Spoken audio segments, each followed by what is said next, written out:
Salut à tous, j'espère que vous allez bien. Par la grâce de Dieu, ça va bien. Bienvenue à ma chaîne Miss Movie. Je suis l'apôtre Gérard Niam, fondateur du ministère international du salut. Aujourd'hui, nous allons parler de 5 clés. 5 clés pour prier puissamment, efficacement avec les psaumes. Tout de suite après la transition. Le livre des psaumes est un livre de louange, c'est un livre de prière.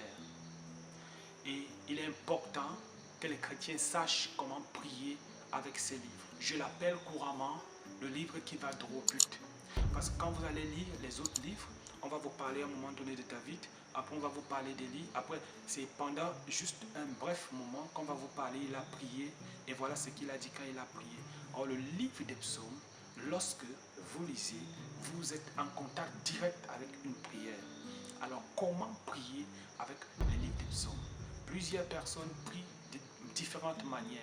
Il y a des gens qui écrivent sur le papier, qui écrivent des versets bibliques sur le papier, qui mâchent cela et qui se disent qu'elles ont prié.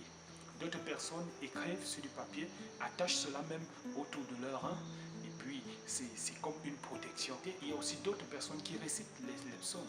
Par exemple, 7 fois, 10 fois, et puis lorsque la personne a terminé de réciter les psaumes, la personne se sent protégée, la personne dit qu'elle est protégée. Mais comment devons-nous prier réellement avec les psaumes pour réjouir le cœur de Dieu et pour être en accord avec la volonté, la parole de Dieu? Je vais donner 5 clés. Et je suis sûr qu'après ces 5 clés, vous n'allez plus prier comme avant. Je crois qu'il y aura un shift dans votre vie de prière et le Seigneur va puissamment se manifester. La première clé, avant de prier avec les psaumes, il faut d'abord identifier le besoin que vous avez. Vous ne pouvez pas vous lever, vous prenez n'importe quel psaume et vous commencez à prier avec. Non. Identifiez le besoin que vous avez. Vous avez quel problème? Est-ce que c'est un cas de maladie? Une maladie incurable? Est-ce que c'est un problème de sorcellerie? Est-ce que c'est un problème du manque d'unité? Est-ce que c'est un problème de manque de paix? Est-ce que vous n'avez pas la paix? Est-ce que vous n'avez pas la joie?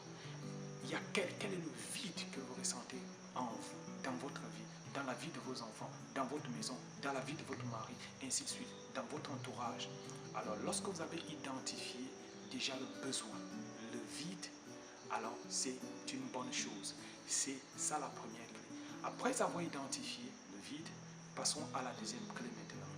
La deuxième clé, c'est maintenant prendre les psaumes qui parlent, recenser les psaumes qui parlent de votre problème.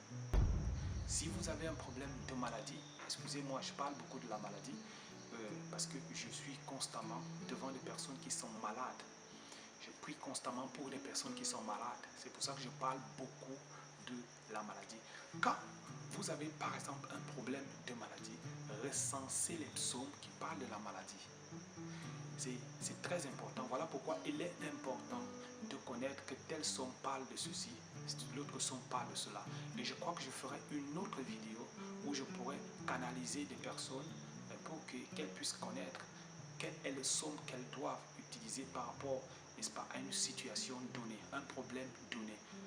Par exemple, si c'est un cas de maladie, si c'est un cas du manque de protection, si c'est un cas du manque de paix, si c'est un cas de la division, du manque d'unité, en fait, je ferai une autre vidéo où je vais canaliser des personnes pour leur montrer exactement quels sont utilisés face à un problème X, un problème lambda donné.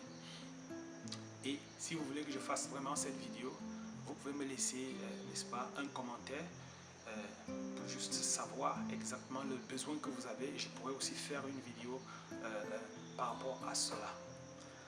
Alors, lorsque vous avez déjà identifié le problème, lorsque vous avez déjà recensé maintenant les psaumes qui parlent de votre problème, vous prenez donc maintenant ces psaumes-là et vous commencez à prier avec.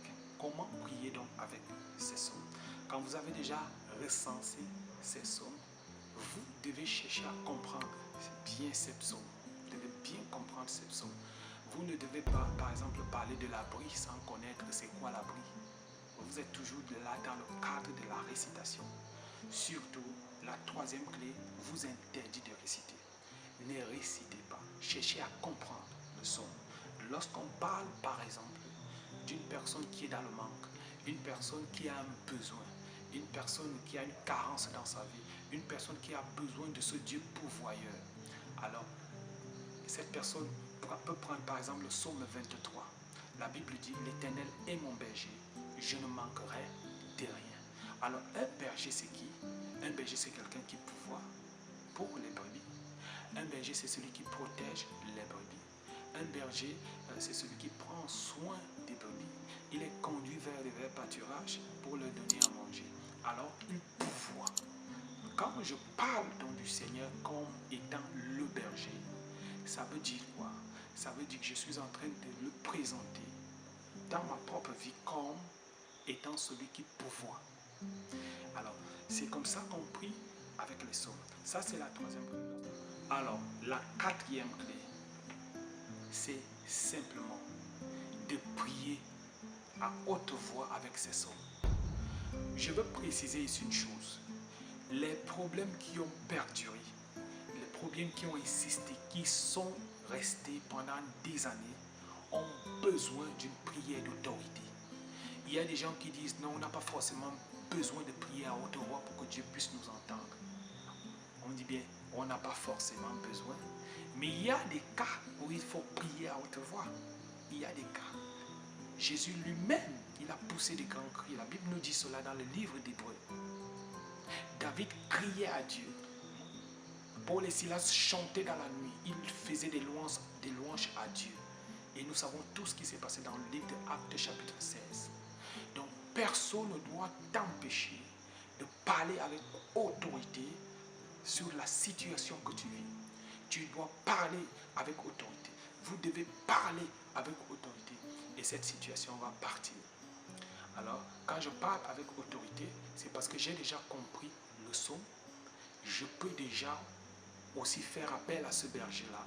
Je peux déjà présenter à ce problème que j'ai le grand berger qui est le Seigneur Jésus-Christ.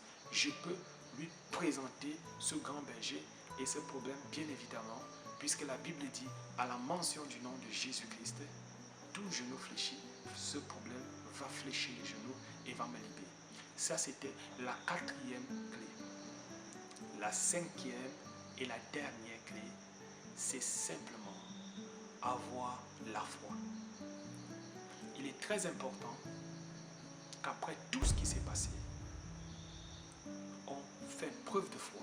On montre qu'on a la foi. Et même quand on prie, on doit prier avec foi.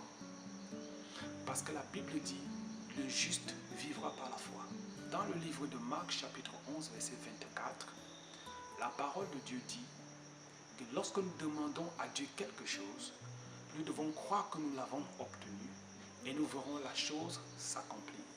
Il est donc impératif pour un chrétien de prier avec la foi. Sinon, il ne verra pas la solution dans sa vie. Alors, je pense que j'ai donné les 5 clés. Je vais récapituler ces 5 clés. La première clé, c'est d'abord identifier le besoin, notre problème.